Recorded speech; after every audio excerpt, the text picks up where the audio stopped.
சூரிய குடும்பத்தில் இப்போ வரைக்குமே நமக்கு தெரிஞ்சு 2 வெவ்வேறு ஆஸ்ட்ராய்ட் பெல்ட்ஸ் இருக்குது. ஒன்று வந்து ஆஸ்ட்ராய்ட் பெல்ட், இன்னொன்று வந்து கைப்பர் பெல்ட் அப்படின்ற ஒரு ஆஸ்ட்ராய்ட் ரீஜியன். ஆனால் ரீசெண்டாக சுபோரு அப்படின்ற தொலைநோக்கில் எடுக்கப்பட்ட டேட்டாவும் நியூ ஹொரைசானில் எடுத்த டேட்டாவும் கம்பேர் பண்ணும்போது ஒரு ஜப்பான் சயின்டிஸ்ட் இதில் எக்ஸ்ட்ரா ஒரு ஆஸ்ட்ராய்ட் பெல்ட் இருக்கிறத நான் கண்டுபிடிச்சிருக்கேன் அப்படின்ட்டு இருக்காரு. அந்த கைப்பர் பெல்ட்டில் இருக்கக்கூடிய ஒரு டிஃப்ரெண்ட்டான அந்த ஆஸ்ட்ராய்ட் பெல்ட் என்ன? வாங்க நம்ம போய் பார்க்கலாம். I am Logabala Karthikeyan. You're watching Zenith of Science.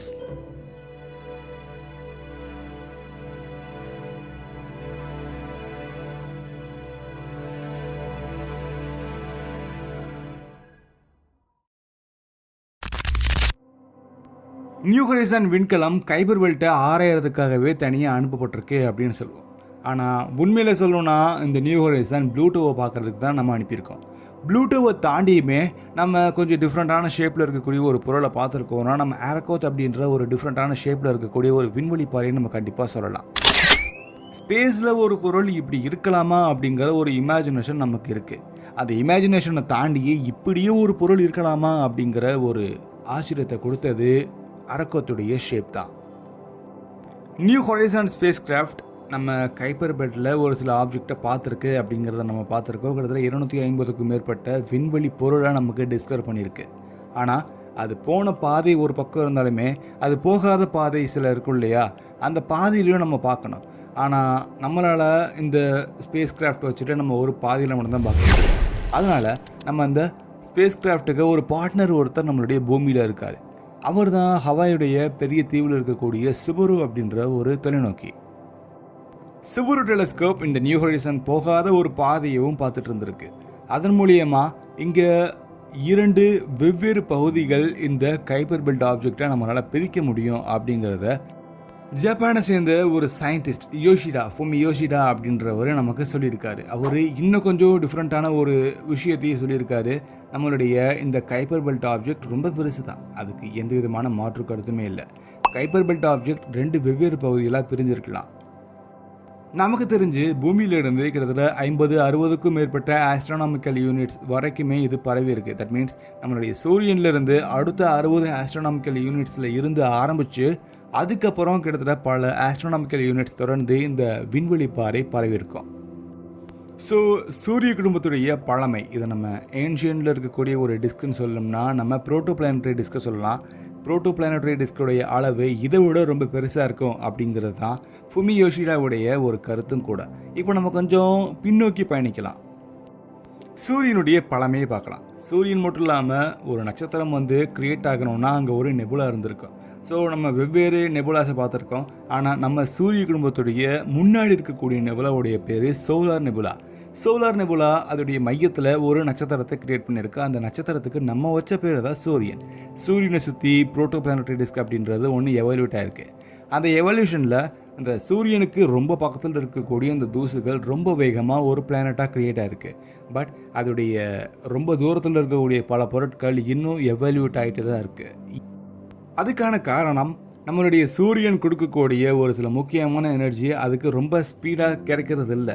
நம்ம பூமிக்கும் அல்லது வெள்ளிக்கும் கிடைக்கக்கூடிய அந்த எனர்ஜியோட கம்பேர் பண்ணும்போது கண்டிப்பாக நம்ம ரொம்ப தூரத்தில் இருக்கக்கூடிய அந்த விண்வெளி பாறைக்கு கிடைக்கக்கூடிய எனர்ஜி ரொம்ப கம்மியாகவே இருக்கும். ஸோ இந்த கான்செப்டில் தான் நம்ம கைப்பர் பெல்ட் ஆப்ஜெக்டில் 2 வெவ்வேறு பகுதிகள் இருக்கலாம் அப்படிங்கிறத நம்ம சொல்கிறோம். அதாவது நம்ம கைப்பர் பெல்ட் ஆப்ஜெக்டாக நம்ம 2 பிரிச்சோன்னா ஒன்று இன்னர் ரீஜியன், இன்னொன்று அவுட்டர் ரீஜியன் அப்படின்னு சொல்லுவோம். இன்னர் ரீஜியன் நம்ம ஓரளவுக்கு நம்ம தெரிஞ்சுக்கிட்டோம், நம்ம முழுசாக தெரிஞ்சுட்டோம்னு சொல்லலை, நம்ம ஓரளவுக்கு நமக்கு தெரியும். அங்கே இருக்கக்கூடிய தூசு தென் அங்கே இருக்கக்கூடிய பாறைகளை பற்றி நம்ம படிச்சிருக்கோம். ஆனால் அவுட்டர் ரீஜியன் நமக்கு அவ்வளோவா அதை பற்றின நாலேஜ் இல்லை. 2019 நியூ ஹொரைசன் அரக்கோத் அப்படின்ற ஒரு டிஃப்ரெண்ட்டான ஷேப்பில் இருக்கக்கூடிய ஒரு பொருளை பார்த்துருக்கு. நமக்கு தெரியும் இந்த நியூ ஹொரைசன் பார்த்த கிட்டத்தட்ட 250க்கும் மேற்பட்ட இந்த வெளிப்புற சூரிய குடும்பத்தில் இருக்கக்கூடிய பொருட்கள், இந்த கேபிஓ பொருட்கள் கொஞ்சம் டிஃப்ரெண்ட்டான ஷேப்லேயே இருந்திருக்கு. ஸோ நியூ ஹொரைசன் கிட்டத்தட்ட 30 இரவுகள் தொடர்ந்து பயணம் பண்ணி 240 அல்லது 250க்கும் மேற்பட்ட வெளிப்புற பொருட்களை பார்த்துருக்கு. ஜப்பானிய சயின்டிஸ்ட் HSC அப்படின்ற ஒரு தரவையும் தென் ஜாக்ஸை உருவாக்கின நகரக்கூடிய பொருட்களை கண்டறியறதுக்கான ஒரு அமைப்பு மூலியமாக அதை பகுப்பாய்வு செய்தாங்க. ஸோ இந்த டீகோட் மூலியமாக கண்டிப்பாக நமக்கு இந்த ஏன்ஷியன் டிஸ்க் பற்றின பல தகவல் கிடைக்கும் அப்படிங்கிறதே சொல்லியிருக்காரு. அடுத்த கட்டமாக இந்த ஜப்பானிய குழு இங்கே இருக்கக்கூடிய பொருட்களுடைய வேகம் என்ன, அதோடைய தன்மை எப்படி இருக்கும், அதோடைய வெளிச்சம், அது கண்டிப்பாக வெளிச்சத்தை வெளியேற்றாது, சூரியனிலிருந்து வரக்கூடிய வெளிச்சத்தை ரிஃப்ளெக்ட் பண்ணும். ஏன்னா அது ஜஸ்ட் ஒரு செலஸ்டியல் பாடி மட்டும்தான். ஸோ இந்த மாதிரியான பல வினோதமான விஷயங்களை கண்டுபிடிக்க போகிறாங்க. ஒரு விண்வெளி பாறை இருக்குன்னா அந்த விண்வெளி பாறையில் அங்கே என்ன மாதிரியான பொருட்கள் இருக்குது, அது இரும்பா அல்லது பாறையா, வேறு ஏதாவது நமக்கு தெரியாத சில பொருட்களா அப்படிங்கிறத ஆராய போகிறாங்க. உங்கள் எல்லாத்துக்குமே தெரிஞ்சிருக்கும், ஒரு விண்வெளி பாறையை வச்சு நம்மளுடைய சூரிய குடும்பத்துடைய வயதையும் அதோடைய பழமையான ஒரு சில அற்புதங்களையும் நம்மளால் கண்டுபிடிக்க முடியும். நம்ம பூமிக்கு மேலெலாம் நம்ம இப்போதைக்கு போக வேணாம், பூமிக்குள்ளே இருக்கக்கூடிய ஒரு முக்கியமான ஒரு விஷயத்தை நம்ம கம்பேர் பண்ணி பார்க்கலாம். நம்ம பூமியுடைய பழமையான ஒரு சில விஷயங்களை நம்ம கண்டுபிடிக்கணும்னா நம்ம ரொம்ப வேறு எங்கேயும் போக வேணாம். பூமியில் ஒரு பாறை இருக்குன்னா அந்த பாறையை நம்ம ஒவ்வொன்றா அதோடைய லேயர்ஸ் எடுக்கிறது மூலியமாக நம்ம பூமியில் இருக்கக்கூடிய ஒரு சில வருடங்களை நம்ம கழிக்கிறதா நம்ம எடுத்துக்கணும். ஏன்னா ஒவ்வொரு லேயரும் ஒவ்வொரு ஹிஸ்டரியே வச்சுருக்கு. இதுவே நீங்கள் விண்வெளியில் இருக்கக்கூடிய வரலாறை நீங்கள் படிக்கணும்னா விண்வெளியில் இருக்கக்கூடிய பாறையை கொஞ்சம் கொஞ்சமாக நம்ம தகர்க்கணும். அந்த மாதிரி நாசா பல்வேறு விண்கலங்களில் இருக்கக்கூடிய ஒரு சில முக்கியமான பகுதிகளை பயன்படுத்தி பல விண்கற்களில் இருக்கக்கூடிய சாம்பிள்ஸை எடுத்திருக்கு. ஃபார் எக்ஸாம்பிள் ஒசைரஸ் ரெக்ஸ் அப்படின்ற ஒரு மிஷனை நம்ம சொல்லுவோம். அதில் இருக்கக்கூடிய சாம்பிள்ஸ் நம்ம டீகோட் பண்ணிகிட்டே இருக்கோம். ஃப்யூச்சரில் அதுக்கான தகவல் கண்டிப்பாக வரும். ஸோ நமக்கு தெரியாத இந்த கைப்பர் பெல்ட்டுடைய இன்னொரு ரீஜியன் கண்டிப்பாக நமக்கு இன்னும் கொஞ்சம் ஆச்சரியத்தை ஏற்படுத்தக்கூடிய பல விண்வெளி பாறையை வச்சுருக்கோம், சில தூசிகளை வச்சுருக்கோம். ஏன்னா நியூ ஹொரைசான் தூசியை ரொம்ப ஸ்பீடாகவே பார்க்கும், ரொம்ப அழகாகவே பார்க்கும். அந்த வினோதமான அந்த நியூ ஹொரைசான் எடுத்த தகவலை நமக்கு ஆச்சரியப்படுத்திருக்குன்னா நமக்கு இப்போ தெரியாத அந்த இரண்டாவது ரீஜியன் கண்டிப்பாக இன்னும் கொஞ்சம் மைனூட்டான ஒரு சில தூசிகளை வச்சுருக்கோம். அதுக்கான காரணம் இன்னும் அது எவால்யூட் ஆகலை. நம்ம 4.5 பில்லியன் வருடங்களுக்கு முன்னாடி நம்மளுடைய சூரியன் எப்படி இருந்திருக்கோ அந்த ஒரு நிலைமையை இப்போயுமே நம்மளால் பார்க்க முடியும் அப்படிங்கிறது தான் இதுக்கு ஒரு சரியான ஆன்சரும் கூட.